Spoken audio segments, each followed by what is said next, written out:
To start Thank you off, very much. according to the latest data, Germany's GDP grew 8.5% in the third quarter this year, making up for the massive losses that it has incurred this year. However, coronavirus cases are continuing to rise. How do you expect the German economy to head into the new year? Will we see similar confidence, or is a decline beckoning?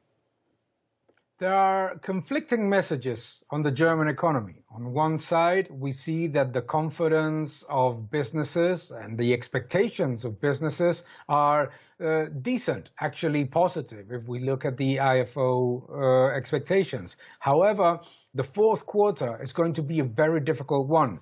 We are estimating that there will be a hit on the GDP that will bring the economy down in a negative movement in the fourth quarter.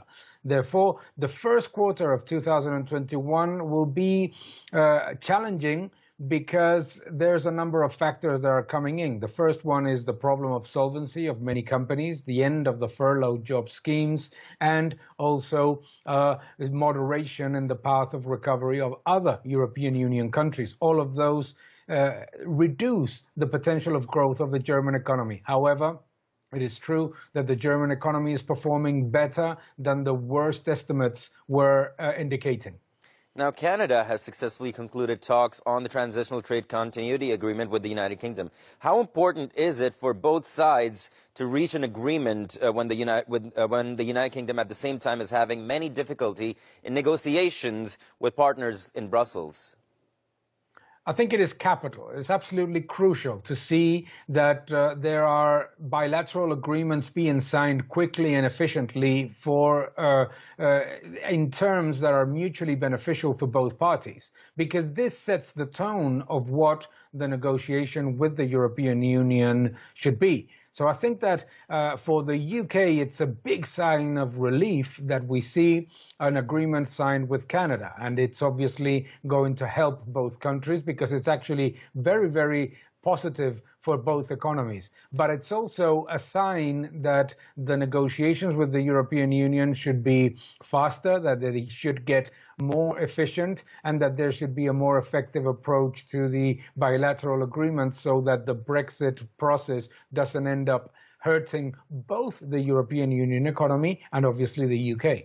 Now, another major issue to talk about is the coronavirus pandemic has increased the interest in cryptocurrencies. And we just saw that Ethereum and Ripple are exploding in value.